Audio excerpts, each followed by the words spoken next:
not accounted for in the next 2 years. And they did mention that about the pushback, right, Mr. Rios?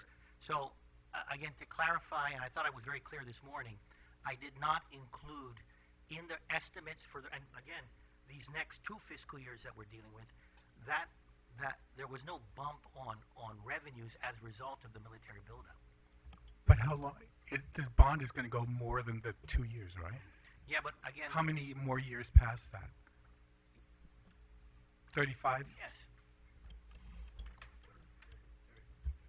And that's why even without the projected military buildup, we would still be able to afford to pay this bond. That's correct.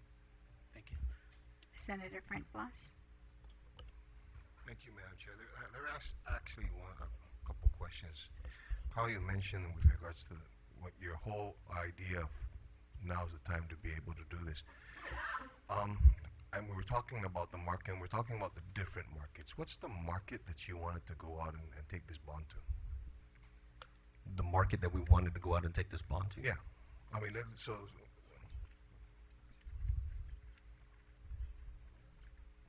I mean, right now there's a whole discussion with regard. A lot of people, and the reason why for this is just for the common knowledge.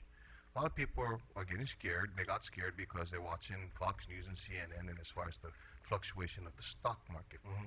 What market are we looking at here? We're looking at the bond market. Okay. And again, the Guam paper, the Guam bonds are triple tax exempt, and so that in itself makes it an attractive buy. But as I mentioned earlier, the uncertainty right now in the markets, there's money being pulled out of the stock market and being put into the bond market.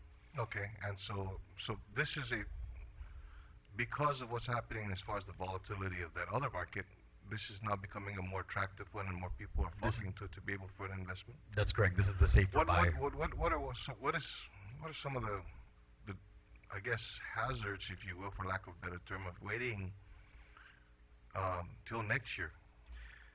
You know, again, we run the risk of the market reacting in a certain way, and you know, I think we put the calculation up on one of the slides earlier. I mean, 50 basis points higher, and 50 basis points higher could result in, I mean, there's a corresponding resulting in a net increase of about $1.5 million in debt service payment because of that higher interest rate. I mean, that's the reason why we're saying now is the time to move, now is the time to lock in this low rate. We also likened it to the interest that we're paying on the unpaid tax refunds. Mm-hmm. The unpaid tax refunds, I mean, it's been as high as 9% in previous years. I think we're quoting this $14 million interest as of the 2010 audit on page 59, but I mean, it's been as high, I think in 2007, as $38 million just on interest alone. And again, the time to act now to lock in that low rate, the time is now. Okay, one more question. With regards to $311 million infused into our economy, should this go? We're talking about $311 million, right, John? What does that mean? Let's say that if people use that money, how much within the next fiscal year, how much of that, as far as trickle-down effect or as a result of the economic, what kind of economic stimulus that it's going to cause? How much additional would that mean in revenues? Possibly. Remember in economics, and help me, Senator, I think it's there's a multiplier effect of capital injection in a community. And I think it's over it's either 2 to 2.6%. I mean, 2.6. Okay, so not 2 percent, times 2.6. Yeah. Now, then so you get that, and correct me, please. Yeah. And Since you asked for Is it 2? No. What is it? It's like, John, you want to help the governor? A multiplier. I'm talking about $1 spent. Yeah. What is that? How many times does it rotate? I mean, how does it circulate? Oh, 3. You're going higher, but you're talking about like 10%, at least 10%. I'm not talking taxes. I'm talking economic. I know.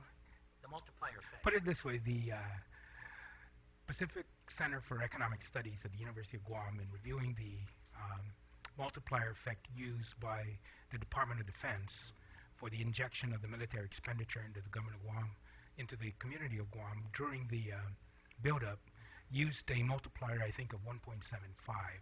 And the world economists who used to work for the World Economic Bank, now at the University of Guam, did an analysis and stated that those revenues were almost 90% inflated at 1.75.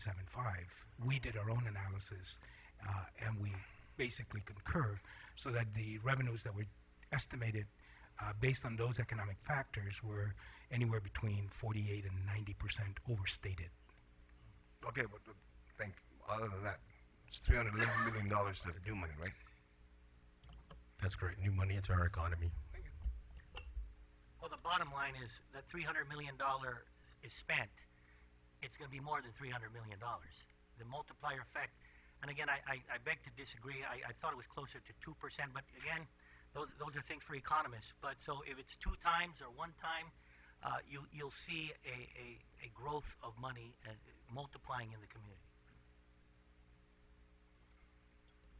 Senator Dueñas, do you have any questions? Yes, I do.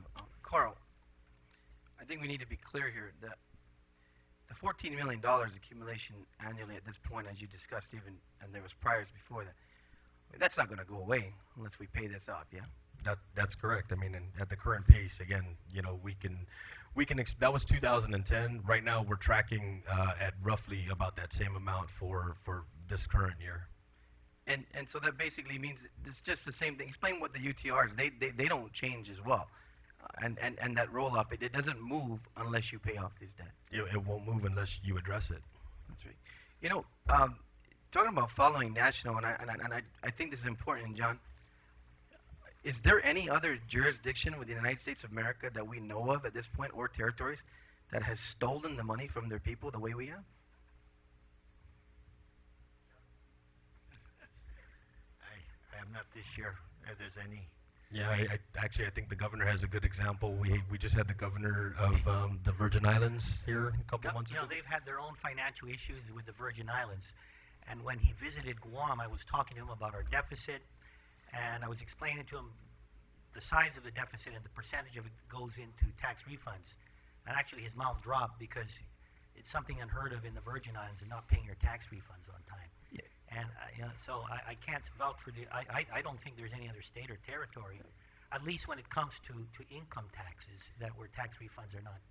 Governor, I think it's really important right now as the people watch, and that we need to understand, because we debate numbers, we debate interest rates, we debate all this stuff, but the fact of the matter, I think, Governor, on the record right now, what's got to be very, very clear is that this is the people's money. We owe them this money, regardless of whatever manipulations of ability to pay or otherwise. Governor, we're borrowing from our people who don't want to lend us money, and you're asking us, is that correct, to lend money to people who do want to lend us the money. Is that correct? I'm pleading with you. You folks are that other branch of government. We're partners in this thing, and so I want to work with you. And sometimes it gets passionate here. I know it. And folks, I've been in your position, and now as a governor. By the way, I know probably everyone comes to your offices too asking for tax refunds. It kind of just multiplies to a new level when you're in the governor's office, and I don't blame them. It's hard for me to, folks, it's hard for me to sleep at night. And again, I know Senator Pang. I know, Governor. No, you're right. These people come to me because, and I'll just say this, Governor. They come to me because your office tells them to come to me. Oh, I wish they would, and I wish my office. You know what? You know, so. And I'm glad I'm here. And we try to help them, and I want to praise and give absolutely credit to Revenue Tax, because you have good people there, Governor, who do pay out as much as they can and empathize with the challenges faced by our people. So I want to give them credit because they deserve it. And by the way, and I'm stating this, I think all of you know me.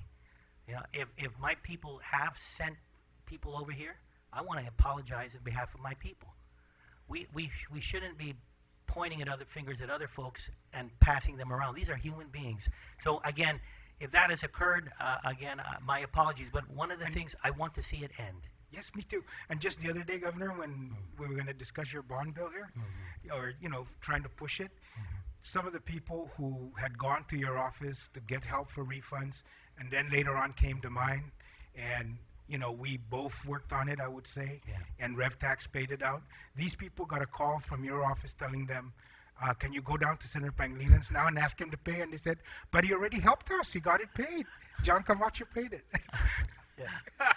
But again, and I think that's why it's best we're here.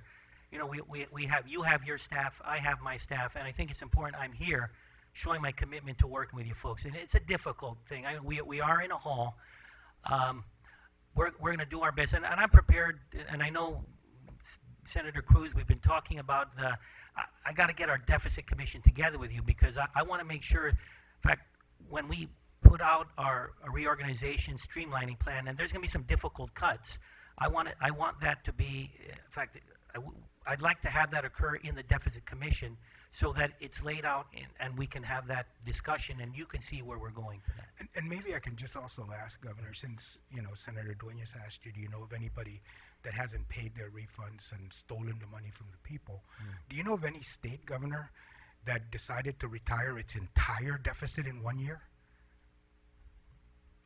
I don't think any state has had a deficit as bad. Well, actually, I don't think there's been any state that has owed tax refunds to its people for more than a year. But it's we're unique.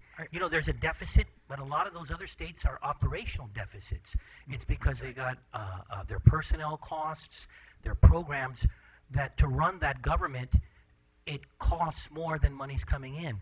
Our difference in our deficit is that part of it is operational, but of course operations are tied to the tax refunds.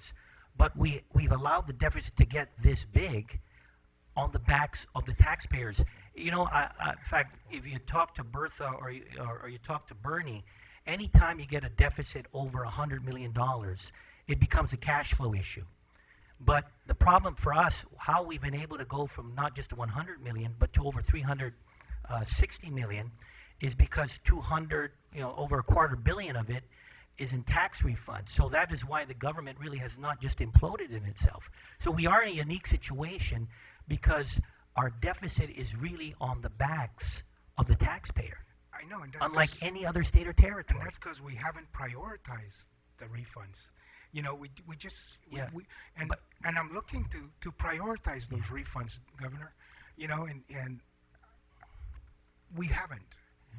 Not only you, every other administration has always shortchanged, and every time we try to, I've introduced the legislation that would not shortchange our people, and we've had problems implementing it, and so I'll be very frank with you, Governor. I don't see a plan for being current going forward.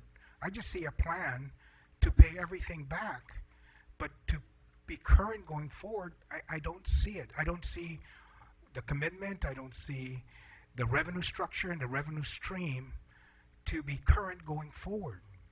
If you look at this projection, we're estimating a revenue growth, and yet we're only going to commit the 109. So, and that may be minor. We can tweak that. But it's that issue of I haven't been satisfied. There's a two-pronged plan on cutting expenses. I'm stuck because of we're tracking a $40 million tracking deficit for this year. I'm doing a lot of things that in fact are going to be unpopular because our personnel costs are such a big chunk of the operating costs of government in Guam. And I know I've had my discussions with Vice Speaker Cruz. Some of this stuff